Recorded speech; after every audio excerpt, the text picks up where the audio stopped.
ચાલો તો નમસ્કાર મિત્રો, તમારું સ્વાગત છે એજ્યુસ્ટેશન ગુજરાતી યુટ્યુબ ચેનલમાં। તો મિત્રો, જે તમે સ્ટાન્ડર્ડ 12 એટલે કે ધોરણ 12 પછીના વિવિધ અભ્યાસક્રમો જેવા કે medical, paramedical, veterinary, IT, BSc nursing કે બીએસસી માઇક્રોબાયોલોજી જેવા કોર્સ પસંદગી માટે કન્ફ્યુઝ છો, તો તમારા માટે આ વિડીયો ખૂબ જ ઉપયોગી છે। તો આ વિડીયોમાં આપણે કોર્સ પસંદગી માટે ધ્યાનમાં લેવા જેવી અગત્યની બાબતો પર ચર્ચા કરવાના છે। તો મિત્રો, વિડીયો શરૂ કરીએ એ પહેલાં જો તમે ચેનલને સબસ્ક્રાઈબ ના કરી હોય તો જલ્દીથી ચેનલને સબસ્ક્રાઈબ કરી દો આવી જ નવી અને મદદરૂપ માહિતી માટે। તો મિત્રો, વિડીયો શરૂ કરીએ છીએ। ક્લિયર? હવે પહેલાં તો જોઈએ મેડિકલ એટલે કે MBBS ફિલ્ડ વિશે। તો જે પણ સ્ટુડન્ટ મેડિકલ કોર્સમાં એડમિશન લેવા માગે છે તો તે વિદ્યાર્થીઓને 8 થી 10 વર્ષ ભણવાની અને સખત મહેનત કરવાની જો તૈયારી હોય તો તેમના માટે આ કોર્સ હિતાવહ છે અને તેમના માટે બોન્ડના આગળના કેટલાક રૂલ્સ છે તેમની માહિતી મેળવવી પણ હિતાવહ છે। તો જે પણ સ્ટુડન્ટ મેડિકલ ફિલ્ડ એટલે કે MBBS ફિલ્ડમાં એડમિશન લેવા માગે છે તેમના માટે આની વાત કરી, બરાબર છે। હવે BDS એટલે કે ડેન્ટલ કોર્સની વાત કરીએ તો ડેન્ટલ કોર્સમાં જે પણ વિદ્યાર્થીઓના વાલીઓને ડેન્ટલ હોસ્પિટલ હોય તેમના માટે BDS કોર્સ કરવો હિતાવહ છે।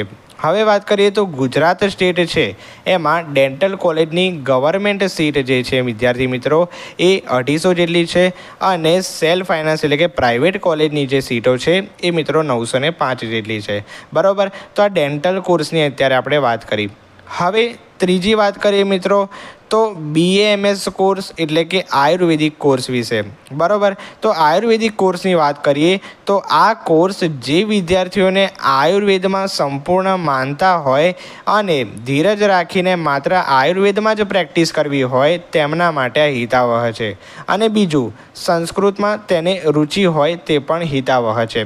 તો આ જે પણ સ્ટુડન્ટ્સ આયુર્વેદિક કોર્સ એટલે કે BAMS કોર્સ કરવા માગે છે એમના માટે વાત કરીએ આપણે BAMS કોર્સ વિશે। અહીંયા તમને દેખાતો હશે BAMS કોર્સ વિશે પણ વિડીયો બનાવ્યો છે, નીચે ડિસ્ક્રિપ્શનમાં લિંક આપી છે, ત્યાં જઈને તમે જોઈ શકો છો। ક્લિયર મિત્રો? તો BAMS કોર્સમાં જે પણ સ્ટુડન્ટ એડમિશન લેવા માગે છે એ આ બાબત ધ્યાનમાં રાખજો।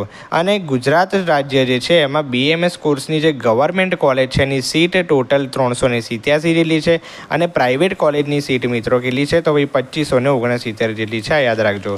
હવે મિત્રો ચોથા કોર્સની વાત કરીએ તો BHMS કોર્સની વાત કરીએ તો હોમિયોપેથિક કોર્સ।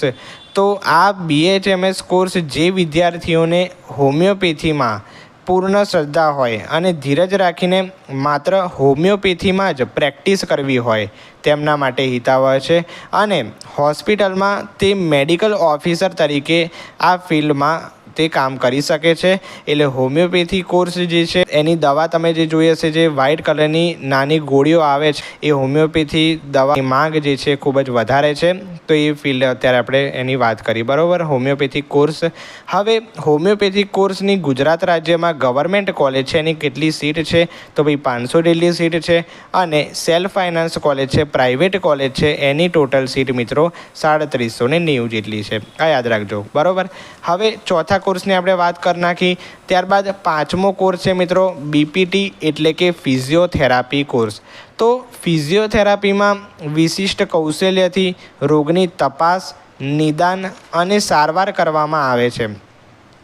જેમને ગવર્મેન્ટ અથવા પ્રાઇવેટ હોસ્પિટલમાં પુનર્વસન કેન્દ્રમાં કે ફિટનેસ સલાહકાર તરીકે કામ કરવું હોય તો તેમના માટે આ ફિલ્ડ જે છે એ ઉત્તમ ફિલ્ડ છે, સરસ ફિલ્ડ છે ફિઝિયોથેરાપી ફિલ્ડ, બરાબર છે। તમે કહો છો કે ફ્રેક્ચરિંગનું જે હાડકાં ફ્રેક્ચરિંગ જે છે એની તકલીફો વધવા માંડી છે, બરાબર છે। જે અસ્થિ સુશીરતા તમે કહો, હાડકાને લગતી તકલીફો કહો, બરાબર છે, એ અત્યારે વધવા માંડી છે, તો ફિઝિયોથેરાપી કોર્સ તેમના માટે અત્યારે બેસ્ટ છે, બરાબર છે।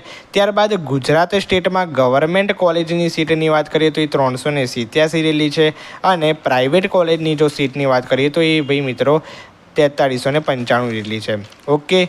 હવે પાંચમા કોર્સની આપણે વાત કરી નાખી। છઠ્ઠા કોર્સની વાત કરીએ તો છઠ્ઠો કોર્સ છે BSc નર્સિંગ। યસ મિત્રો, પેરામેડિકલ કોર્સમાં સમાવેશિત છે અને જે વિદ્યાર્થીનો સ્વભાવ દર્દીની સેવા કરવાનો અને નર્સિંગનું કામ જેને ખરેખર ગમતું હોય તેમણે આ નર્સિંગ જે છે બીએસસી નર્સિંગ કરવું જોઈએ અને આમાં નોકરી સરળતાથી આમાં મળી જાય છે, પરંતુ પગાર જે છે એ બહુ વધતો નથી અને આની વિદેશમાં સારી ડિમાન્ડ છે. આ યાદ રાખજો જે પણ સ્ટુડન્ટ બરાબર છે.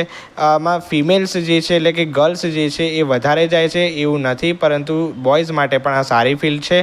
અને ગુજરાત સ્ટેટમાં જે ગવર્મેન્ટ કોલેજીસ છે બીએસસી નર્સિંગની એની સીટ જે છે 400 જેટલી છે. તો આપણે બીએસસી નર્સિંગ કોર્સની અત્યારે વાત કરી નાખી. ત્યારબાદ મિત્રો 7મા કોર્સની જો વાત કરવામાં આવે તો એ છે બી ફાર્મ, બરાબર છે, એટલે કે ફાર્મસી જેને તમે કહી શકો છો.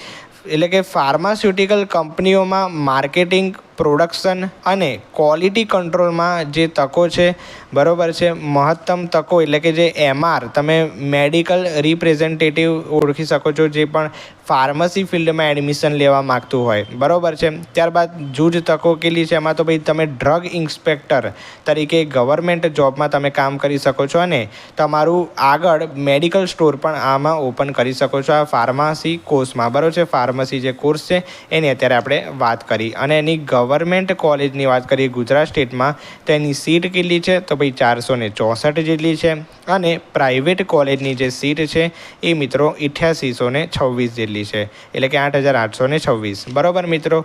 હવે મિત્રો આપણે વાત કરીએ 8મા કોર્સ વિશે.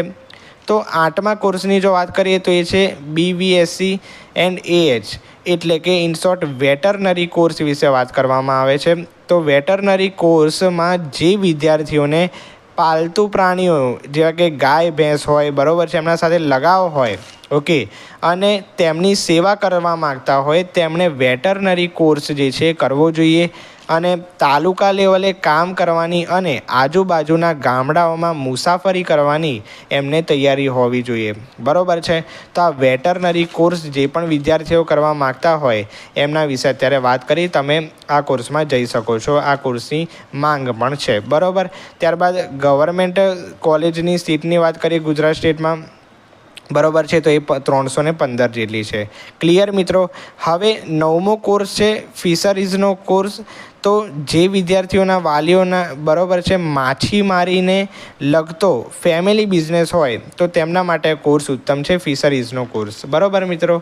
ત્યારબાદ 10મા કોર્સની વાત કરીએ તો એગ્રીકલ્ચર કોર્સ, બરાબર છે. યસ મિત્રો, એગ્રીકલ્ચર કોર્સ જે છે એની પણ અત્યારે માંગ છે.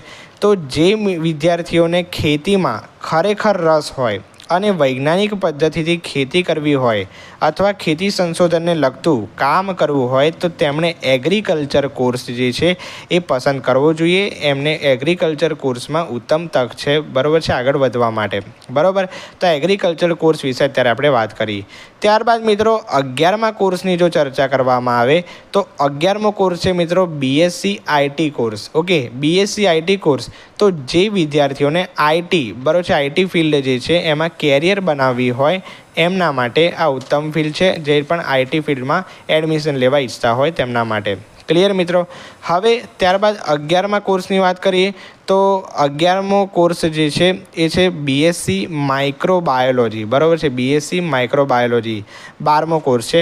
તો જે વિદ્યાર્થીઓને પેથોલોજી લેબમાં, આ ધ્યાન રાખજો, બરાબર છે, પેથોલોજી લેબમાં લેબ આસિસ્ટન્ટ તરીકે જો કામ કરવું હોય, માઇક્રોબાયોલોજી તરીકે તમે સમજી જ શકો છો, બરાબર છે, તો એમના માટે આ બીએસસી માઇક્રોબાયોલોજી કોર્સ એ સૌથી ઉત્તમ ગણવામાં આવે છે. ક્લિયર મિત્રો.